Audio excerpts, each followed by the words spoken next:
আল্লাহর আরশে আজিম কেঁপে উঠেছে। ওয়াফতিহাত লাহু আবওয়াবুস সামা, এবং সাদের মৃত্যুর পরে আকাশে যত রহমতের দরজা আছে আল্লাহ সবগুলা খুলে দিয়েছে। জানাজার নামাজের জন্য আল্লাহ রাসূল বলেন শাহিদাহু ৭০ আলফা মালাক, এবং ইসাদের জানাজার নামাজ পড়ার জন্য আকাশ থেকে ৭০,০০০ ফেরেশতা এসেছেন। অথচ সাদ বিন মুআজকে যখন কবরে রাখা হলো, ফালাম্মা বুদিয়া ফি কবরিহি ওয়া সুব্বিয়া আলাইহি فسبح رسول الله فسبحنا معه طويلا ثم كبر رسول الله فكبرنا فقيل يا رسول الله لما سبحت وكبرت فقال لقد تزايك على هذا العبد الصالح قبره حتى فرجه الله عنه। চিৎকার দিয়ে পড়েন সুবহানাল্লাহ। হযরত জাবির ইবনে আব্দুল্লাহ রাদিয়াল্লাহু তাআলা আনহুমা বলেন, ওই সাদকে যখন কবরে দেয়া হলো, আল্লাহর হাবিব সাল্লাল্লাহু আলাইহি ওয়াসাল্লাম কবরের পাশে দাঁড়ায় আছেন। আল্লাহর নবীর একটা অভ্যাস ছিল, ইযা ফারাগা আন দাফনিল মাইয়িত ওয়াকাফা আলাইহি ফাকালা লিআসহাবিহি ইস্তাগফিরু লিআখিকুম ওয়াসালু লাহু আত-তাসবীহ ফাইন্নাহু আল-আন ইউসআলু। আল্লাহ রাসূল কখনো কাউকে কবরে রেখে দাফন করে চলে যেতেন না। ওনার অভ্যাস ছিল মানুষটাকে কবরে দাফন করার পরে কবরের পাশে তিনি একটু দাঁড়ায়া থাকতেন। কবরের পাশে দাঁড়িয়ে তখন তিনি তার সঙ্গীদেরকে বলতেন, ইস্তাগফিরু লিআখিকুম, তোমাদের ভাইয়ের জন্য আল্লাহর কাছে এখন ক্ষমা চাও। ওয়াসালু লাহু আত-তাসবীহ, আল্লাহর কাছে বলো আল্লাহ এখনই কবরে প্রশ্ন শুরু হবে, তোমার রবকে, তোমার দিন কি, তোমার রাসূলকে। ও আল্লাহ আমাদের ভাইটাকে ঈমানের উপর অটল রেখে দাও। আল্লাহ নবী দোয়াটা করতেন দাফন করার আগে না পরে? কথা বলেন ভাইরা, দাফনের আগে না পরে? ইদা ফারাগাম দাফানিল মাইয়িতে, যখন মাইয়িতের দাফন থেকে ফারেগ হতেন, অবসর নিতেন, ওয়াকাফা আলাইহি, কবরের পাশে দাঁড়াতেন, তারপরে বলতেন। কিন্তু আমাদের দেশে এখন বিভিন্ন জায়গায় দাফনের আগে জানাজার নামাজ পড়াইয়া দোয়া করে বিদায় দিয়ে দেয়, আছে না নাই? এটা বিদআত, এটা বিদআত, এটা বিদআত। আমার ভাইরা, আল্লাহ হাবিব বলতেছেন, মান সাল্লা আলা জানাজাতিন ফালাহু কিরাতুন ওয়া মান তাবিআহা হাত্তা ইউকযা দাফনুহা ফালাহু কিরাতান আহাদুহুমা আও আসগরুহুমা মিসলু উহুদিন। যে ব্যক্তি কারো জানাজার নামাজ পড়বে তার আমলনামায় 1 কিরাত সওয়াব দেয়া হবে। সুবহানাল্লাহ। আর যে ব্যক্তি জানাজার নামাজ পড়ার পরে দাফন পর্যন্ত অপেক্ষা করবে তার আমলনামায় 2 কিরাত সওয়াব দেয়া হবে। 1 কিরাত হলো উহুদ পাহাড়ের সমান। সুবহানাল্লাহ। এখন আপনি জানাজার নামাজ পড়ে আবার দোয়া করে দিলেন, অনেক মানুষ চলে গেল, ঠিক না? দোয়া করে দি বুঝাইতে কাম শেষ দাঙ্গা। তাহলে আপনি 1 কিরাত সওয়াব থেকে বঞ্চিত করলেন। দ্বিতীয় হলো বন্ধু, ওই যে জানাজার নামাজ ফিরায় আপনি আবার দোয়া শুরু করলেন। সালাতুল জানাজা হিয়া দুআউ লিল মাইয়িত, এই জানাজার নামাজটাই তো মাইয়িতের জন্য দোয়া। তাই 3 নাম্বার তাকবীর দেওয়ার পরে আল্লাহ রাসূল দোয়া শিখিয়েছেন, আল্লাহুম্মা গফির লি হাইয়িনা ওয়া মাইয়িতিনা ওয়া শাহিদিনা, আছে না নাই? হে আল্লাহ ক্ষমা করে দাও আমাদের জীবিতদেরকে, মৃতদেরকে।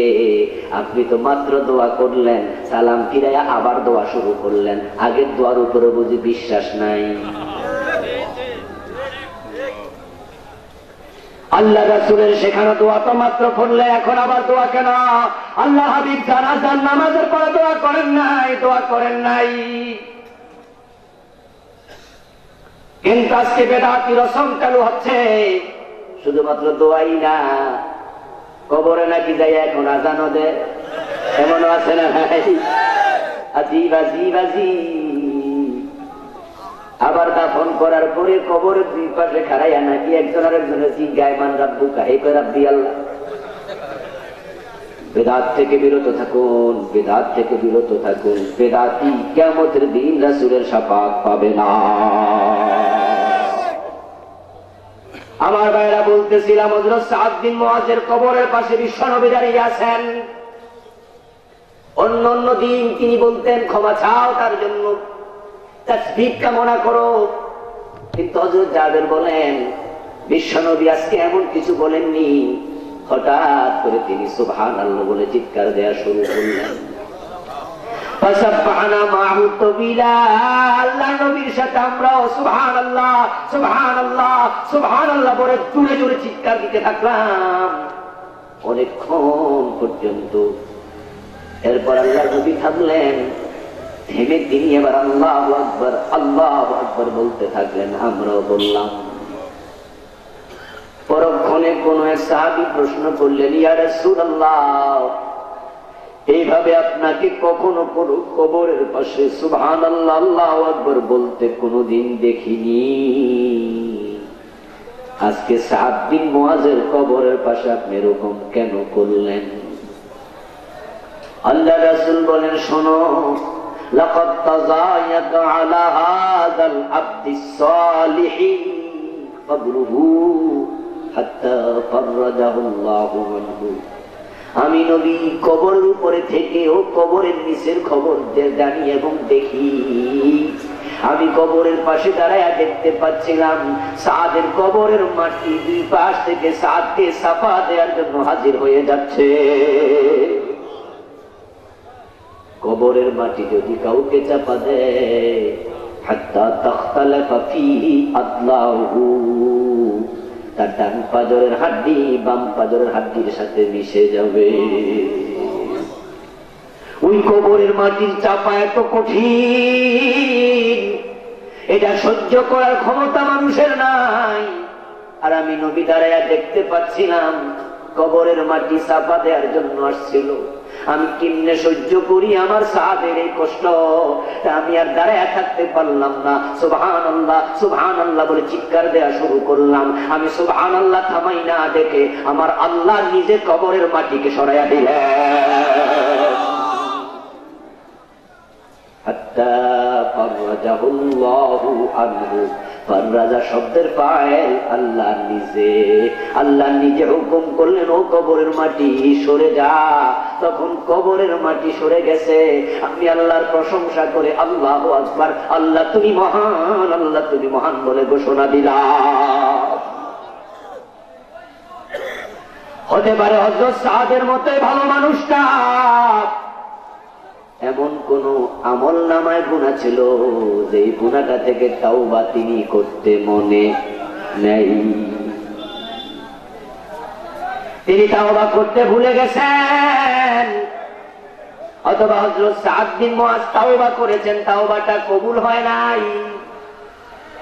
ও আমার ভাইরা, কবর যদি সাদ বিন মুআজের সাথে এমন আচরণ করে, ওই আখিরাতের ব্যাপারে আমাদের সাবধান হওয়া দরকার আছে না? না,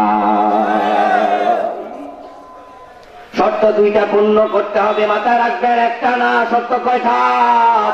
দুইটা। একটা হলো ঈমান আর একটা নেক আমল। এখন আমাদের দেশে দুই শর্তওয়ালা মানুষ কমে গেছে। কেউ ঈমানের দাবি করে আমলের খবর নাই, আবার কেউ নামাজ পড়ে তার ঈমানটাই নাই। আমার বন্ধু, আজকে 5 ওয়াক্ত নামাজ ফরজ ছিল, এই 5 ওয়াক্ত নামাজের 1 ওয়াক্ত পড়ে নাই এমন মুসলমানের দাবিদার আছে না নাই? বড়ুরাতে আছে না নাই? ওই মাগরিবের টাইমে বাজারে দোকানের দিকে তাকায় দেখবেন আজান হয়ে যাচ্ছে, আজান হয়ে গেছে, মাগরিবের নামাজ শেষ হয়ে গেছে। একদল মুসলমান কোন কাজকর্ম নাই, শুধু চা দোকানে বইয়া বিড়ি টানতাছে, নামাজে যায় নাই। চা দোকানে আড্ডা দিচ্ছে, ওয়েস্টার জলসা কিরণ মেলা দেখতেছে, বৈশা বৈশা নামাজের খবর নাই। একটা রোজা রাখে না, রমজান মাস চলে গেছে, এমন মুসলমানও আছে না নাই? অথচ মুসলমান ভাইরা কান খুলে শোনেন, কান খুলে শোনেন, যে ব্যক্তি নামাজ পড়ে না আসলে তার ঈমান থাকে না। আল্লাহ রাসূল সাল্লাল্লাহু আলাইহি সাল্লাম বলেছেন, সহিহ মুসলিমে এসেছে, ইন্না বাইনাল মারই ওয়া বাইনাশ শিরকি ওয়াল কুফরি তারকাস সালাহ। একজন মুমিন আর একজন কাফেরের মাঝে পার্থক্যই হলো নামাজ। মান তারাকা সালাতাম মুতাআম্মিদান ফাকাদ কাফারা। যে ইচ্ছা করে নামাজ ছেড়ে দেয় সে কুফরি করে। আমার ভাইয়েরা, মুসলমান আর কাফেরের পার্থক্য টুপি না, টুপি না। টুপি মাথায় দিলে মুসলমান যদি হওয়া যেত, ভারতের মিস্টার গান্ধীও টুপি মাথায় দিত। এই দাড়ি সুন্নাত, কিন্তু দাড়ি মুখে রাখলে মুসলমান হওয়া যায় না। দাড়ি মুসলমানের চিহ্ন নয়। রবীন্দ্রনাথের মুখেও বড় বড় দাড়ি ছিল।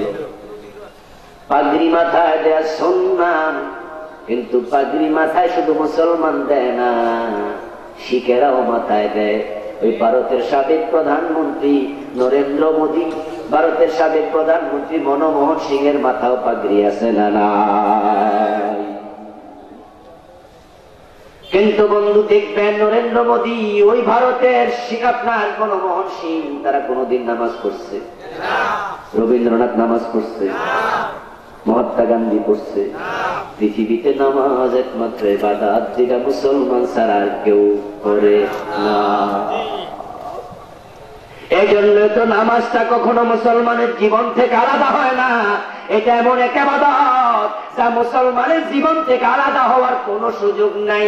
ইন্নামা উদাস-সালাতি ফিদ-দীন কামা উদাইর রাস ফিল জাসাদ। দেহ থেকে যেমন মাথা আলাদা হবে না, মুমিন থেকে নামাজ আলাদা হবে না। দেহ থেকে মাথা আলাদা হলে যেমন দেহটা বাঁচে না, মুমিনের জীবন থেকে নামাজ আলাদা হলে ঈমান বাঁচে না। আপনি দেখবেন, রোজা আলাদা হবে, অসুস্থ, আল্লাহকে রোজা মাফ, একটা সদকা দিয়া দেও, একজন করে মিসকিন খাওয়াও। তুমি অসুস্থ, রোজাটা এখন মাফ করে কাজা করো। সফরে চলে গেছেন, নামাজ মাফ নাই, 4 রাকাত 2 রাকাত হয়, কিন্তু রোজা মাফ, পরে রাখলেও চলবে। ফামান কানা মারিদান আও আলা সাফারিন ফাইদ্দাতুম মিন আইয়ামিন উখর। আপনি গরিব মানুষ, আপনার হজ মাফ, টাকা নাই তো যাকাত মাফ, কিন্তু নামাজে এমন এক ইবাদত। আপনি অসুস্থ, চরম অসুস্থ, আইসিইউতে আছেন, যদি হুঁশ থাকে নামাজ সেখানেও মাফ নাই। দাঁড়াইতে পারেন না, বসে পড়েন। বসে যদি পড়ার ক্ষমতা না থাকে শুইয়া পড়েন। ওযু করতে পারেন না, তায়াম্মুম করেন। হাত পুরাটা ভেঙে গেছে, ডাক্তার প্লাস্টার দিয়া গলার সাথে ঝুলাইয়া দিছে, নামাজ মাফ হইছে? ও বন্ধু, লঞ্চে আছেন, যাচ্ছেন সেন্ট মার্টিনে, কক্সবাজার টেকনাফ থেকে উঠলেন, পথিমধ্যে যাওয়ার পরে ডানে বামে সামনে পিছে তাকায় দেখবেন পানি ছাড়া কিছু দেখা যায় না। বঙ্গোপসাগরের অথই জলরাশি, যদি লঞ্চটা সেখানে ডুবে যায়, আপনি জীবন বাঁচানোর জন্য সাঁতার কাটছেন, জীবন মৃত্যুর সন্ধিক্ষণে আপনার অবস্থান, কিন্তু আপনি বুঝছেন আসরের টাইম চলে যায়, সূর্য ডুবে যাচ্ছে, শরীয়তের বিধান, হুঁশ যদি থাকে সাঁতার কাটা অবস্থায় ইশারায় হলো আসর করে নেয়া লাগবে, তখনও মাপ নাই। প্রসূতি মা, সন্তান প্রসব করবে, প্রসব বেদনা শুরু হলো, হায়েজের পাশে রক্ত যদি না ভাঙে তাহলে মা যতই কষ্ট পাক।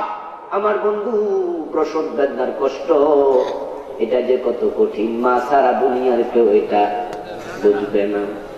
মা দাঁড়াইলেও ভালো লাগে না, বসলেও ভালো লাগে না, ঘামে মা ভিজে যায়, মায়ের কষ্টে মা নিজের চুল নিজে ছিঁড়তে মনে চায়, চিৎকার দিয়া কাঁদে, কিন্তু শরীয়তের মাসআলা যদি নেফাসের রক্ত না ভাঙে, মা যতই কষ্ট পাক, দাঁড়াইতে না পারলে বসে পড়া লাগবে। বসে যদি না পারে, মাকে পশ্চিম দিকে পা দিয়া পূর্ব দিকে মাথা দিয়া শোয়া দাও। ইশারা হলো ওই ওয়াক্তের নামাজটা পড়ে নেয়া তখনও লাগবে। ওই কঠিন সময়ও নামাজ মাফ নাই। ও আমার ভাইরা, নামাজি মুসলমান মনে মনে খুশি তো অনেকে আছে, মনে মনে আবার আনন্দ পাইছেন যারা নামাজ কখনো ছাড়েন না। আপনাকে ওয়েলকাম, স্বাগতম আমি জানাচ্ছি। ঠিকঠাক আছে, আপনি নামাজ ছাড়বেন না। কিন্তু বলছি দোস্ত, নামাজই তো একমাত্র আমল না, আরো আমল আছে না নাই?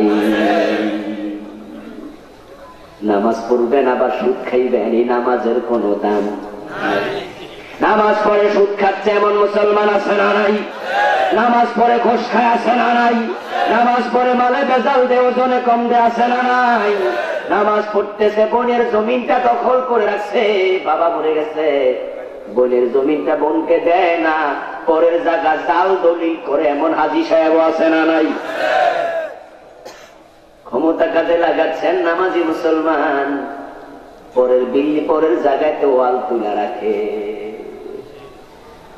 আমার ভাইয়া শুধু নামাজ পড়ে না, ইমাম সাহেবের পিছনে কাতারে দাঁড়ায় নামাজ পড়ে।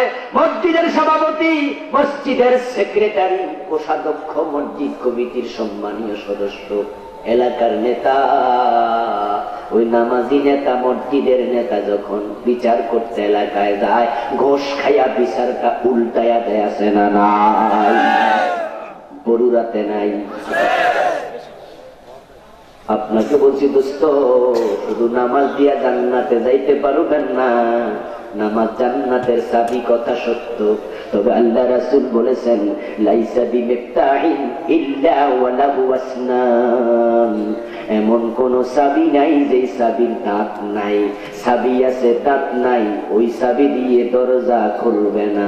নামাজ আছে, অন্য আমল ছাইরা দিয়েছেন, 2 নাম্বারি করছেন, বাটপারি সিটারি করছেন, ওই নামাজ দিয়ে জান্নাতের তালা খুলবে না। নামাজ পড়ে আপনি দিব্যি সুদ খেয়ে যাচ্ছেন, কান খুলে শোনেন, আপনি জান্নাতি না। কিসের জান্নাত আপনার? আল্লাহর হাবিব বলছেন মান ইশতারা তাওবান বিআশারাতি দারাহিম ফীহি দিরহাম হারাম লাম ইয়াকবালিল্লাহু লাহু সালাতাহু মা দামা আলাইহি। 1000 টাকা দিয়ে তুমি কাপড় কিনলা, যদি 1 টাকা হারাম থাকে, ওই কাপড় পরে যতই নামাজ পড়ো 1 রাকাতও কবুল হবে না। লা ইয়াদখুলুল জান্নাতা লাহমুন নাবাতা মিনাস সুহুত ওয়া কুল্লু লাহমিন নাবাতা মিনাস সুহুত ফাকানাতিন নারু আওলা বি। হারাম খাইয়া যে দেহটা তাজা হলো, মোটা হলো, ওই দেহ আল্লাহর জান্নাতে ঢুকতে পারবে না। من نكل درهم ربا وهو يعلم أنه أشد من 36 زنا। জেনে শুনে যে 1 টাকা সুদ খেলো, তার আমলনামায় 36 বার জিনার গুনাহ লিখে দেয়া হবে। 1 টাকা জেনে শুনে সুদ খেলে 36 বার জিনা হবে।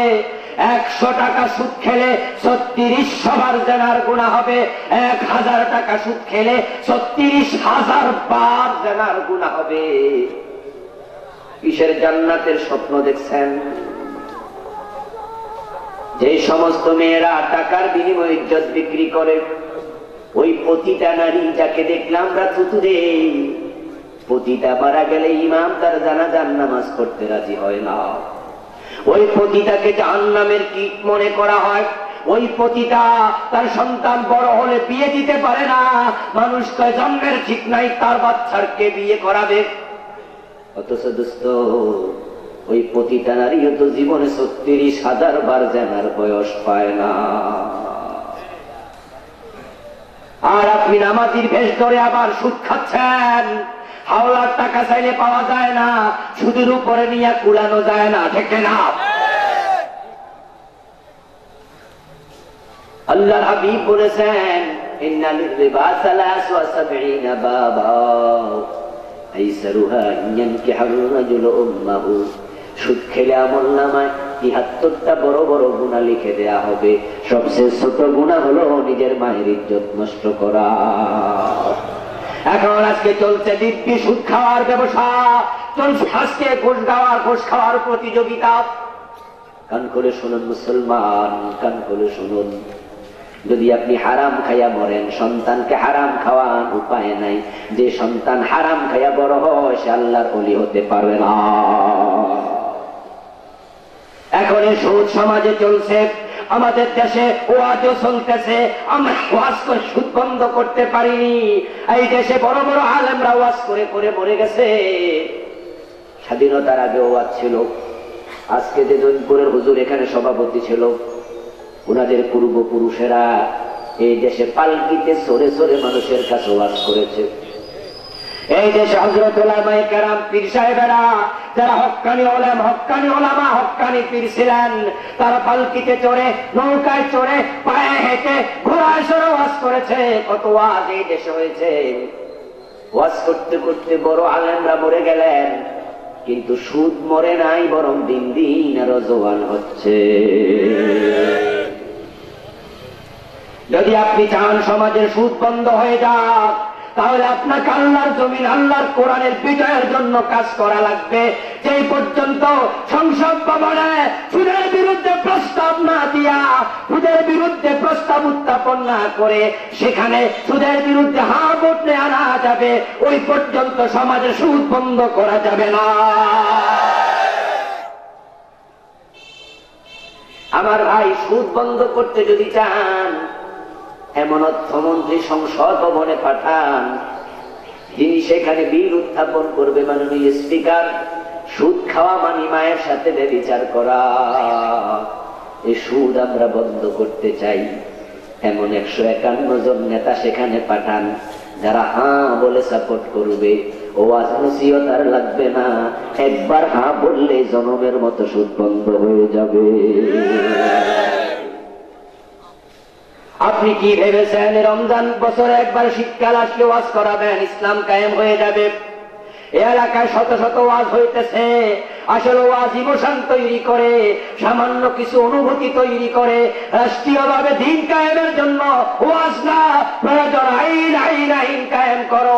এই যে আজকে বাংলাদেশে ভয়াবহ বন্যা চলছে, ইয়াবার বন্যা, ফেন্সিডিল, হেরোইনের বন্যা, মদের বন্যা চলছে। বন্যার সময় বর্ষাকালে হাত বাড়াইলে যেমন খালে বিলে, নালায়, ডোবায়, নদীতে, পুকুরে, সব জায়গায় পানি পাওয়া যায়। আজকের মহানগরীগুলোতে, জেলা সদরে, থানা সদরে, বাস স্ট্যান্ডে, ট্রাক স্ট্যান্ডে, ওই রেল স্ট্যান্ডে হাত বাড়াইলে ইয়াবা পাওয়া যাচ্ছে। যুব সমাজ কিন্তু শেষ হয়ে যাচ্ছে। আমার দোস্ত, ওই ক্লাস 9-এ পড়ুয়া ঐশী আমাদের চোখে আঙ্গুল দিয়া দেখাইয়া গেছে। সেই ও লেভেলে পড়তো 9-এ, ওই 9-এর মেয়ে মাদকাসক্ত হইয়া বাবা মা 2 জনকে হত্যা করেছে। যেন তেন বাবা না, পুলিশের বড় অফিসার, ঠিক কিনা? ওই ছোট্ট মেয়েটা তার মা বাবা 2 জনকে হত্যা করে জাতিকে বুঝাইয়া গেছে, তোমরা সজাগ হও, সজাগ হও, প্রতিবাদী হও, দিন কায়েমের জন্য উঠে পড়ে লাগো। তোমরা কি বুঝো নাই? এই মদ এক সময় ইউনিভার্সিটি লেভেলের পোলাপানি কেউ কেউ খেত। ওই মদ এখন ইউনিভার্সিটি আর কলেজে নাই, সেটা হাই স্কুলে পৌঁছে গেছে। 9-এর মেয়ে মদ খাইয়া বুঝাইছে, যদি আমরা দিন কায়েমের জন্য অগ্রসর না হই, এই আবা মদের বোতল প্রাইমারি স্কুলে চলে যেতে পারে।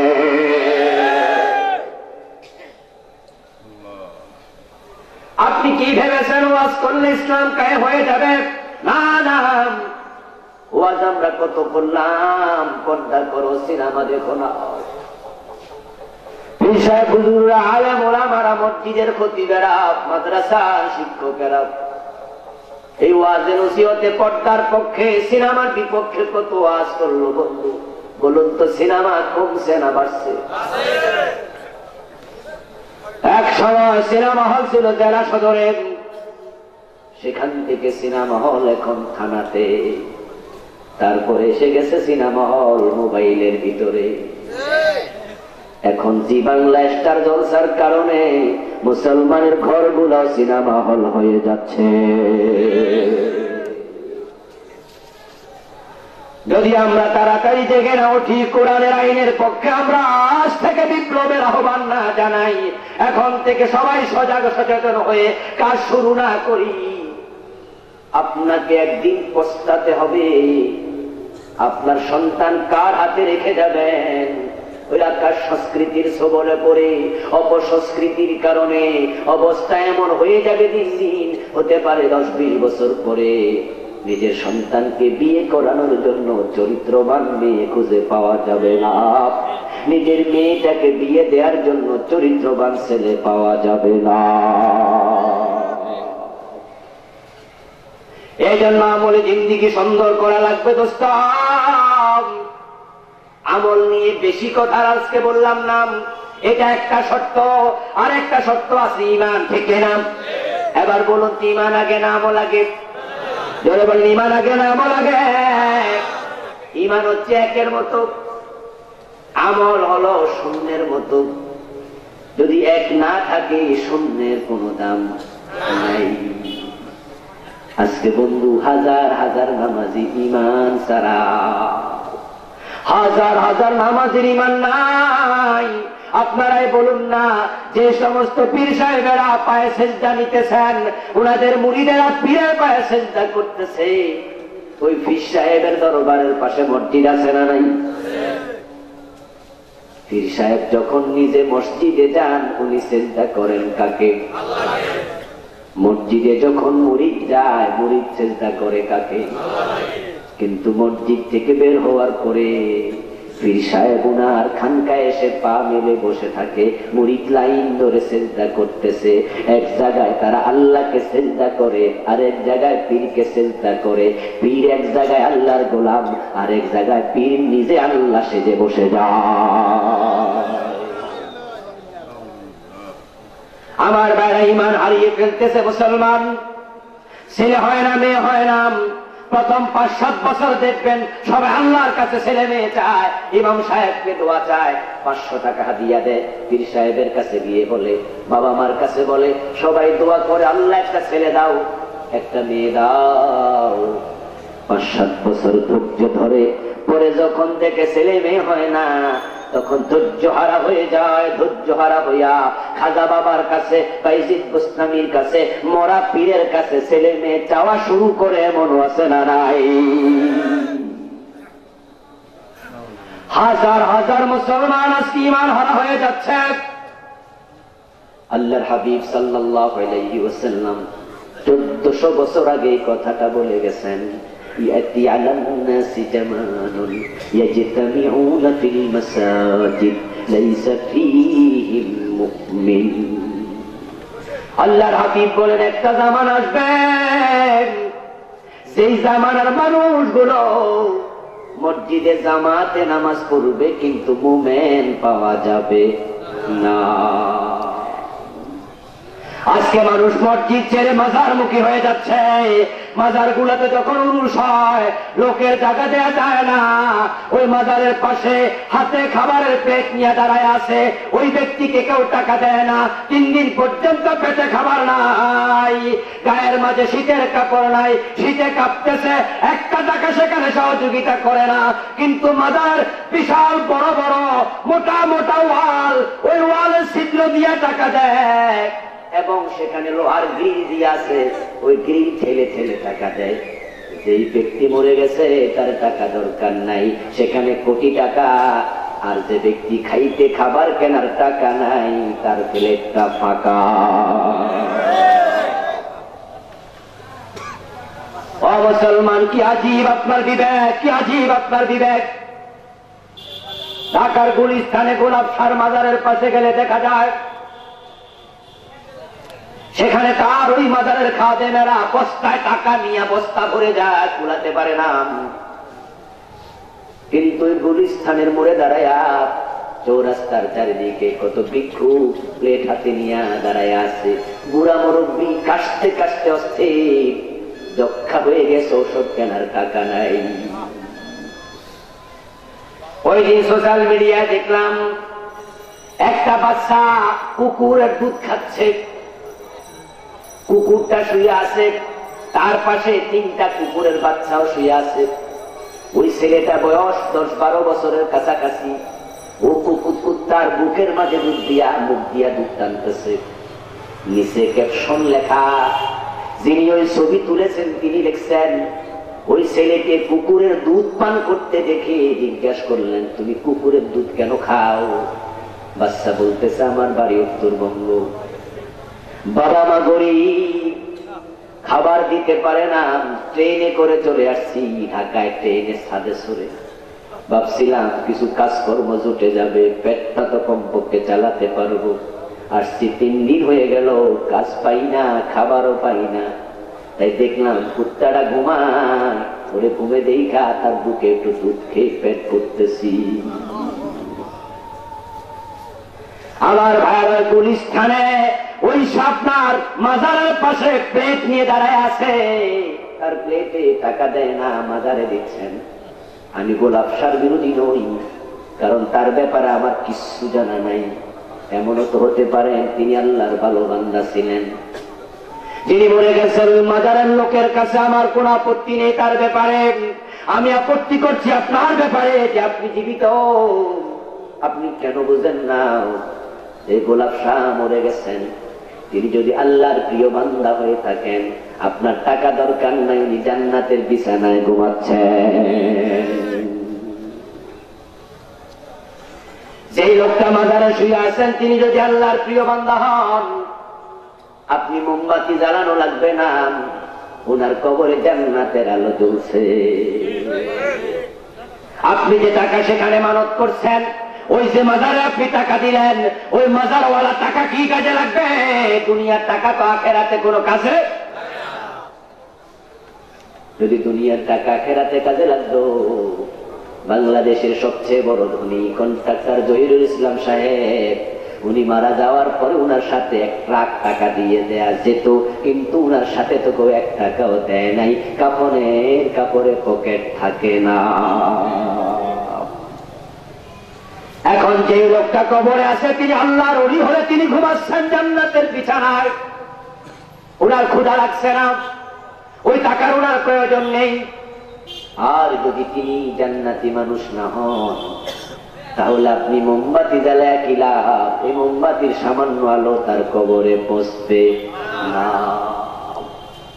আমার মুসলমান ভাইয়ার, আজকে মাজারে মানত করে মানুষ ঈমান হারাচ্ছে, ওই মাজারে সন্তান চেয়ে মানুষ ঈমান হারাচ্ছে, একজন এক ভাবে ঈমান হারাচ্ছে। রাষ্ট্রীয় পৃষ্ঠপোষকতা দিয়া ওই মাজারগুলোকে সুসজ্জিত করা হচ্ছে। ইসলাম যদি কায়েম হয়ে যেত এই দেশে, তাহলে মানুষকে মাজার থেকে ফিরাইয়া মসজিদমুখী করা যেত, আইন করা যেত। আজান হলে দোকান বন্ধ হয়ে যাবে, ওই মাজারের মসজিদে যাও, ইবাদতের জায়গা মসজিদ, মাজার নয়। কিন্তু আজকে মুসলমান ঈমান হারা হচ্ছে। আমার বন্ধুগণ, আমরা ঈমান হারা কিভাবে হচ্ছে এবার দেখুন। রাসূল সাল্লাল্লাহু আলাইহি ওয়াসাল্লাম উম্মতকে শিখিয়ে গেছেন, উম্মত যেন পুরা জীবনে আল্লাহর বিধান মেনে চলে। আমার ভাইয়েরা, আমাদের দেশে হাজার হাজার মুসলমান ঈমান হারা। এর কারণ হচ্ছে মুসলমান ইসলাম মানতে রাজি ততক্ষণ, নিজের বিপদ আপদ নাই ততক্ষণ। বিপদ আছে যেখানে, ইসলাম মানতে রাজি নাই আর সেখানে। আপনি দেখবেন মেসওয়াক করা সুন্নাত, এই সুন্নাহ নিয়ে আজ পর্যন্ত বাংলাদেশে কোন আলেমকে বিরোধিতা করতে শোনা যায়নি। মেসওয়াক আমরা করি আর না করি, সব মুসলমান একমত, মেসওয়াক করতে হবে, এটা সুন্নাহ, না করলে এনকার করিও না, সবাই একমত। কারণ সবার কানে খবর গেছে বিশ্বনবী নিজে মেসওয়াক করেছেন। আমার বন্ধু, আল্লাহর নবী মেসওয়াক নাই করে,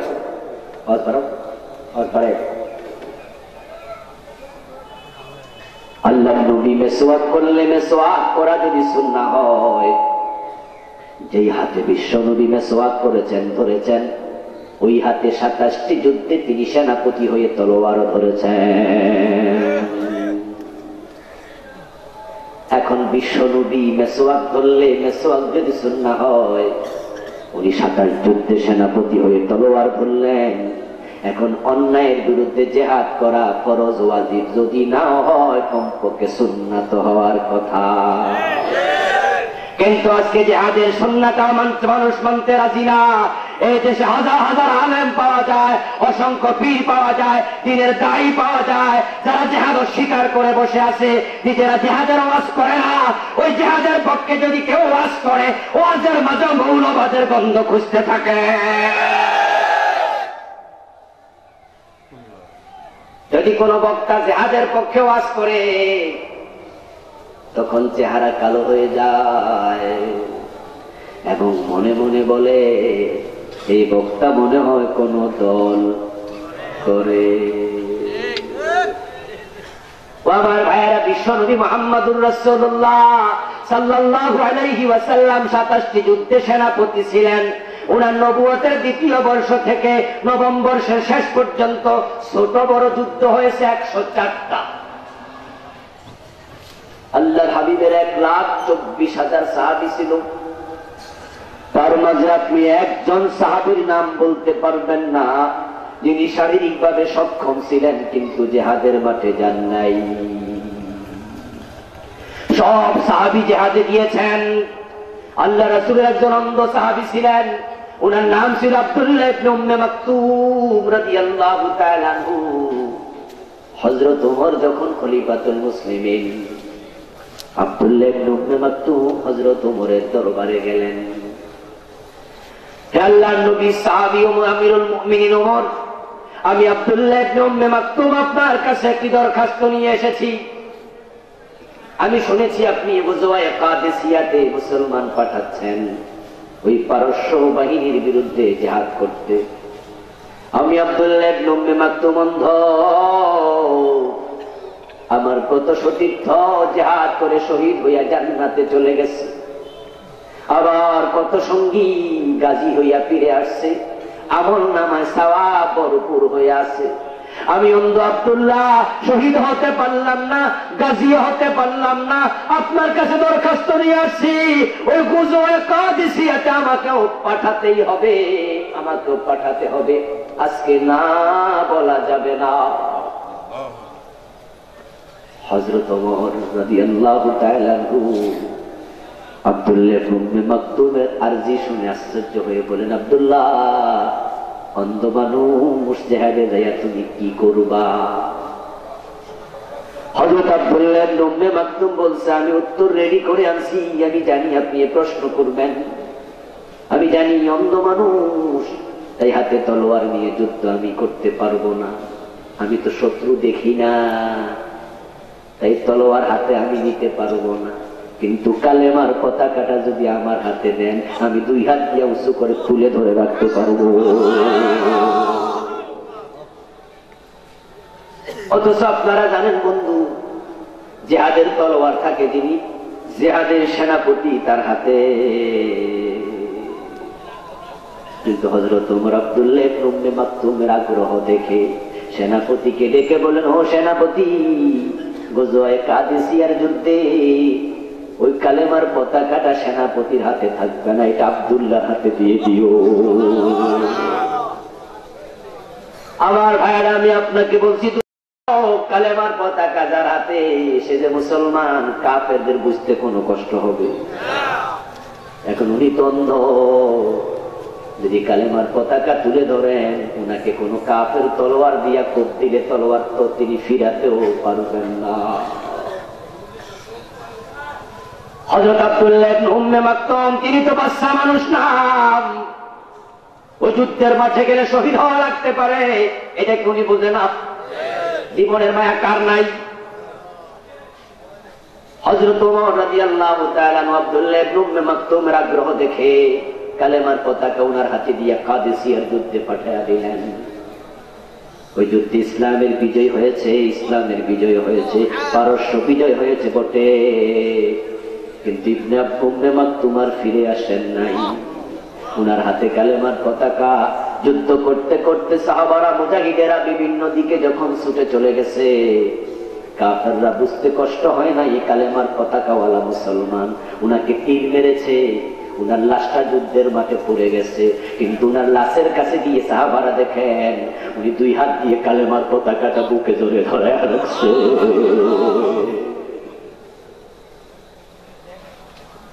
ও আমার ভাই, আমার হাতে যে মোবাইল, এই মোবাইলটা আমি আমার সামর্থ্য পরিমাণ দাম দিয়ে কিনেছি। এটা যদি আমার এইভাবে 2 হাতে ধরা থাকে, পিছন দিয়ে যদি মশা কামড় দেয়, আমি 1 হাতে ধরে আর 1 হাতে মশা মারবো, ঠিক কিনা? যদি আমাকে পিছন দিয়ে কেউ লাঠি দিয়া বাড়ি দেয়, আমি প্রয়োজনে এটা ফালাইয়া দিয়ে আমার পিঠ বাঁচাবো, ঠিক কিনা? কিন্তু কাদেসিয়ার যুদ্ধ উনার গায়ে তীর পড়েছে, ওই কালেমার পতাকা তিনি ছাড়েন নাই। ও মুসলমান, অন্ধ সাহাবী জিহাদের মাঠে যায়, আর আজকে আপনি কালেমাওয়ালা দাবি করছেন, ইসলামের দাবিদার, নামাজি, অথচ জিহাদের কথা শুনলে আপনি উল্টা কথা বলছেন। জিহাদের কথা শুনলে আপনার চেহারা কালো হয়ে যায়। কান খুলে শুনুন, কান খুলে শুনুন, জিহাদ কখনো ওয়াজিব হয় না, জিহাদ কখনো সুন্নাহ হয় না, জিহাদ কখনো মুস্তাহাব হয় না। জিহাদ ইসলামের একমাত্র ইবাদত, যেটা কখনো ফরজের নিচে নামে না, কখনো ফরজে আইন, কখনো ফরজে কিফায়া। নামাজ ফরজ হয়, নামাজ নফল হয়। জোহরের নামাজ ফরজ, তাহাজ্জুদের নামাজ নফল। রোজা ফরজ হয়, রোজা নফল হয়। রমজানের রোজা ফরজ, আবার মুহররমের রোজা নফল। কিন্তু জিহাদ কখনো নফল হয় না, ওয়াজিব হয় না, এটা সব সময় থাকে ফরজ। কুতিবা আলাইকুমুল কিতাল ওয়া হুয়া কুরহুল লাকুম, আল্লাহকে জিহাদ আমি ফরজ করে দিলাম। আজকে আপনি জিহাদ স্বীকার করছেন। আমার বন্ধুগণ, এই জমিনে কাদিয়ানি নামে একটা সম্প্রদায় আছে, শুনছেন? বলুন তো, কাদিয়ানি কি নামাজ পড়ে না, রোজা রাখে না, তাদের কি মসজিদ নাই, তাদের কি দাড়ি টুপি নাই, কিন্তু তারা মুমিন না কাফের? তাম দুনিয়ার সব হক্কানি আলেম একমত, কাদিয়ানি কাফের। বরং আলেমদের ফতোয়া, যদি কোন কাদিয়ানি মারা যায়, মুসলমানের কবরস্থানে দাফন করা হারাম। এখন 5 ওয়াক্ত নামাজ পড়ো, কাদিয়ানি কেন কাফের? এর কারণ শুধু একটা, তারা পুরা কোরআন মানে, তবে কোরআনের 4টা অক্ষর মানে না। খা আলিফ তা মিম খাতামান নবিয়্যিন। তারা বিশ্ব নবীকে শ্রেষ্ঠ নবী মানে, আল্লাহর রাসূলকে সবচেয়ে বড় রাসূল মানে।